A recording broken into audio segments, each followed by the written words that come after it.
Hey everybody, this is Becky Droz. Thank you for tuning into the Gorilla HR podcast.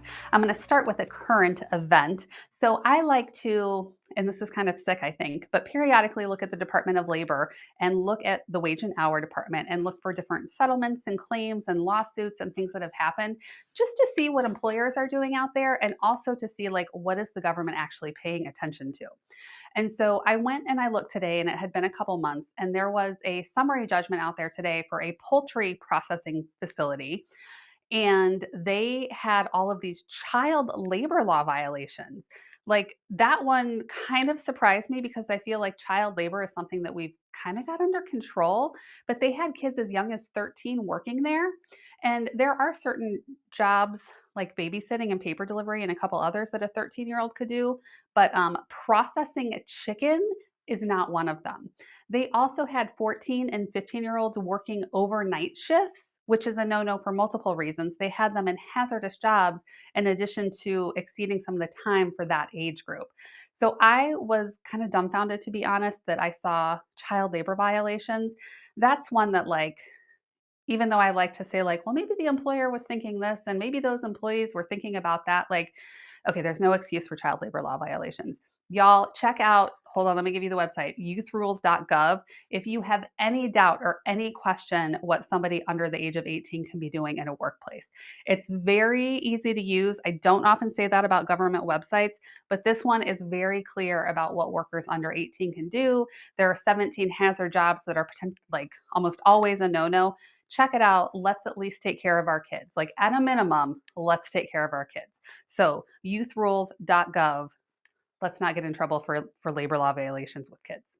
Okay, getting into our topic today. Some of you may know this, some of you may not, but I am a certified life coach. And so I work with a variety of different clients on coaching, and it's really geared towards professional coaching and executive coaching, which I've been doing in my HR career forever, right? You might go in and say, we're dealing with an issue. Let's talk about how you're going to communicate this. What is the message? How are you treating people? All of these different things. Like it's just honestly part of the career for any HR person. They are constantly doing that kind of coaching with people around them, whether it's a leader or not.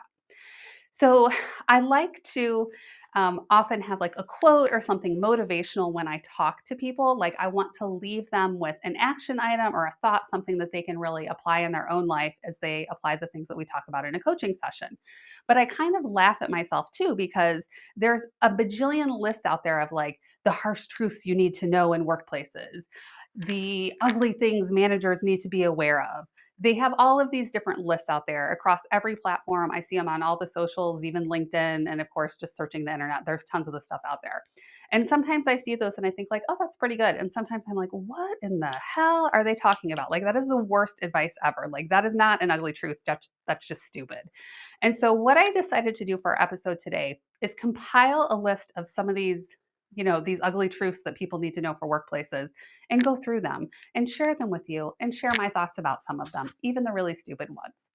So, as I go through this today, I definitely have to read from my notes. And as I have my pen and my paper here, I actually feel like I'm like the HR division of the We Do Not Care Club.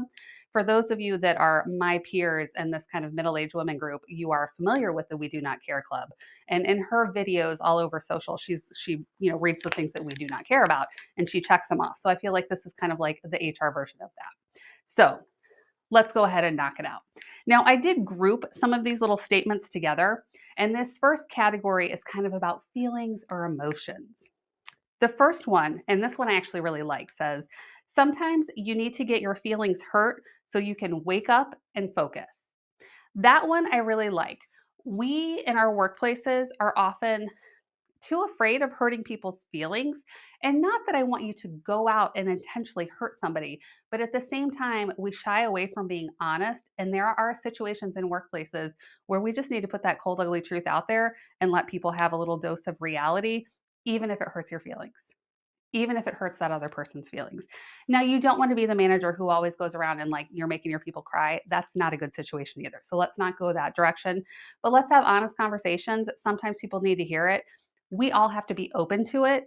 I don't like criticism. I don't want somebody telling me what to do or what I've done wrong, but we can learn from it and we can grow from it. I had a manager a long time ago, and she would always say, May I give you some feedback? And you knew it was not going to be good because if it was good feedback, she wouldn't have asked your permission. So, like, you knew you were about to be like emotionally violated. And so I would always say yes and have that moment of like, I need to hear whatever she's going to say, and I've got to take it and grow and move on from it. And so that's what I did. So I think that's really good advice. I liked her approach. Ask somebody if they're open to that feedback, take that harsh truth and move on. So that was a good one. This one, stop being okay with things you're not really okay with. You're draining yourself. This is also really great advice. If there are opportunities that you can say no at work, do it. I am guilty of saying yes to some of my clients because I want to please them. I want them to come back to me. But sometimes they'll ask for things that are outside of the scope of work that I've agreed to with them. And this is something that even I'm working on to say, I keep saying yes when they ask for more, and I need to say yes, and this is the fee for that work, or no, that's outside of the scope of this contract. So I've got to work on that too. But it's okay to say no. It is definitely okay to say, I'm not all right with this, and this is not something I'm going to do. The next one is you can't heal what you refuse to feel. This one I feel like I've probably heard on like Oprah or something. Like I can, in my mind, like this is an Oprah episode. So this is really just like it's okay to feel the feelings. I think in this world right now where a lot of people are unhappy in their jobs and they're feeling kind of stuck, it's just something that's going on. I think it's okay to say like I'm feeling afraid. I'm feeling a lot of uncertainty. I don't know what's going to happen with my job. I don't know what's going to happen with the economy, the world, et cetera, et cetera. Feel what you're feeling, acknowledge it. It is okay to have feelings and understand that all people have them their whole selves and that's what they bring to work with them. We don't just turn parts of that off because we're starting to work. So we have to acknowledge that. This one I saw it and this one was new to me and it kind of made me laugh, but then I also thought it was kind of stupid. So here it is. Showing your emotions to people is like bleeding next to a shark. So in this situation, they're saying you should not show people your feelings like you're just opening yourself up. And I disagree with this. I think otherwise, what we end up with is robots if we are not willing to admit that we have feelings and emotions. Now, I am not saying that we are ruled by our emotions and that we have these gut check reactions to things, but I am saying that as a human, it is okay to say, I'm mad about this, I'm sad about this, or I'm really happy about this. If something really great happens, it's okay, even if you're the leader or the manager, should be like, yeah, this is awesome. And I feel really good about what's happening here. So I don't think that hiding your emotions it is what we need to do. But I do think we have to keep them in check to make sure that we're not making irrational decisions guided by our emotions. And that kind of goes into the next one here. The calmer you are, the clearer you think. Move with strategy, not emotion. This is something that I have definitely talked about in coaching with some of my clients where they get mad or they have some immediate response and they let it show. And it might not be in the words that they use, but it will certainly show up in the expressions on their face. This is something I have also had to work on over the years. Years ago, I was on a Zoom call and we had people from all these different offices, and another person and I were giving a talk on a certain topic, and the other person started saying these things, and I'm like, this is not what we talked about. This is not what we agreed upon. This is not how we do this. And so I start getting all these like little pings on my phone as well as in my chat, and people are like, Becky, you need to fix your face, like because I'm on this call with all these people, and even though I'm not saying anything, I'm like, it definitely showed that I was really pissed off with the things that were happening in this call. So in that situation, I want to keep the professional. I want to, show that I'm calm and collected and be able to process this information. So we can all do that. I have a client who has admitted that sometimes they speak without thinking first and they just kind of let things get out there. And sometimes they're not great. And so we've talked about like take a moment, just take a deep breath, whatever you need to do, give yourself a second and do some basic math in your head to help kind of like get back to that strategic calm thinking and then move forward.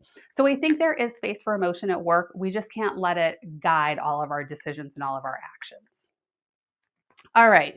This next category that I've got is really about other people. And some of these I think are really like warm and fuzzy. I like them. This one I think is nice. Surround yourself with people who motivate you to improve. Avoid drama, jealousy, and negativity. I think that's really two parts. So definitely you want to be around people who are motivating you and encouraging you. Who doesn't want that? we can get into this period where we like all start to think the same things, or if we're all complaining about the same things and we get hooked into this space. Several years ago, I had a coworker over and my husband came out and he was just like, "Oh my God, like you guys are horrible." And he's like, "You get like this whininess and this complaining when you get together with this group." He's like, "You can talk about it much more constructively, the things that you don't like on a normal day, but get this little group of us together and it's just like, knit, knit, knit, knit." And it was not productive and it didn't feel good, even to complain about things. Like, I'm not saying like suffer in silence or anything, but like getting together where you're feeding off that negativity is not going to move you in the right direction. So partner yourself, work with people who motivate you and they want you to do better and they want you to improve. Stop feeling bad for outgrowing people who had a chance to grow with you. This is also really a good one. I think that we sometimes hold on to relationships. And again, this is really focused on work, but certainly in our personal lives as well, where there are times that you may outgrow people. That is okay. You may lose some of those work relationships and work friendships that you've had along the way if people get stuck and you continue to grow. And I don't mean it in a like a rude, you're better than somebody way, but just some people, they're not looking to do something different. They may not be looking to grow in their career. And it's okay if you have to sever or lose some of those relationships over time. If you're not losing friends, you're probably not growing. I don't know. I think that kind of goes along with the one that we just talked about. This is a good one. I like this. Don't let people who are not going anywhere take you with them. I'm going to say that one again because I really like that one. Don't let people who are not going anywhere take you with them. So this is like me sitting in my little like whining, whining, whining, not productive, not improving the situation, not looking for things that we can do better, not working on getting out. Totally unproductive conversation. So if you've got people and you know they're just going down like a negative path and they're not looking to make improvements or advances or work as a team, those are not the people that you need to be associating with. Sometimes at work, you will have to be the bad guy. This is something that a lot of new managers in particular that I have worked with struggle with. Over all of my years in HR, when I had somebody who became that manager for the first time, I loved it when we could promote from within. But a lot of those folks, they didn't want to be the bad guy. They wanted to be everybody's friend. They wanted to give people whatever it was that they needed.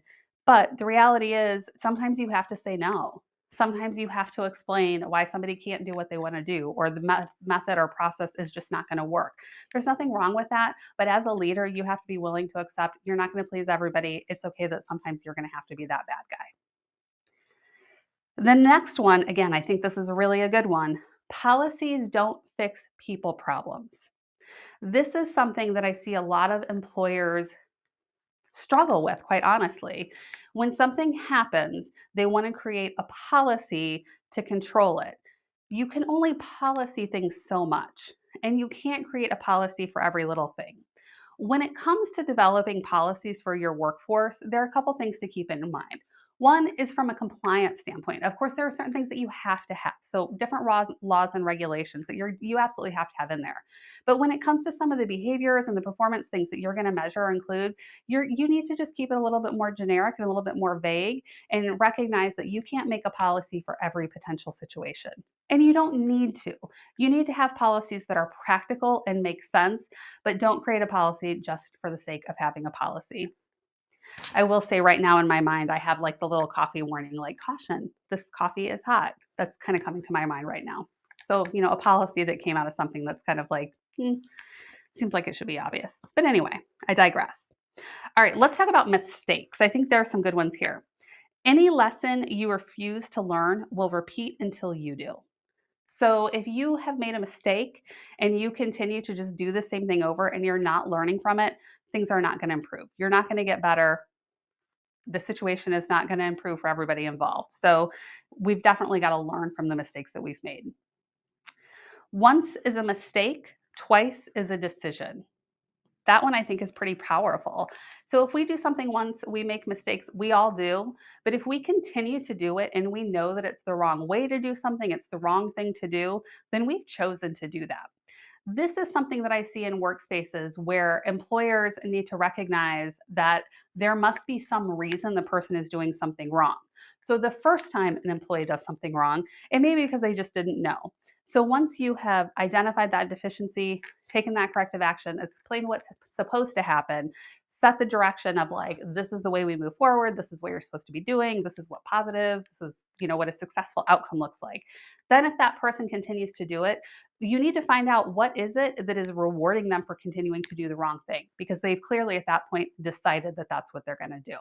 And you've got to dig in deeper and investigate to figure out what is that reward, what is making doing the wrong thing better than doing the right thing.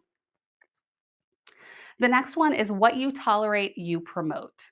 So if you allow certain things in your workplace and other people see what's happening, they're going to think it's okay to do. So this is where it's important to be consistent and fair in the way that you treat people, because if you don't, everybody's going to see it and everybody's going to think that that negative behavior, that poor performance is allowed, and you don't want that to happen. All right, moving on. Hard work. The days that break you are the days that make you. This one I really don't like. Like, days that break us, we should not be having days that break us at work. Like, I understand there are some extreme situations where yes, it really could be that bad, but work shouldn't be that bad. If it is, we got a whole slew of other things that we need to be working on. Work hard, but make sure you enjoy life too. This is something that honestly, like, I spend a lot of time in therapy, right? So I was actually just talking to my podcast producer about this, and I was saying that for a long time, I spent a lot of years trying to be successful the way I was raised to believe success was created.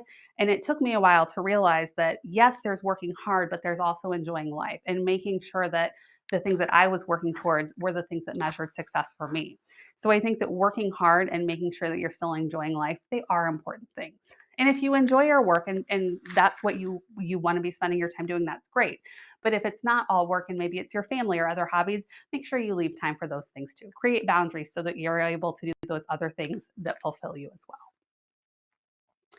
Everything feels difficult when you're about to level up. Don't quit.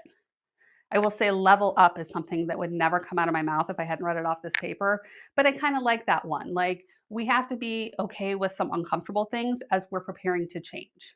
As we change and we grow and we develop as professionals, there are going to be times where it is hard and it is uncomfortable, but we don't want to quit. We don't want to give up.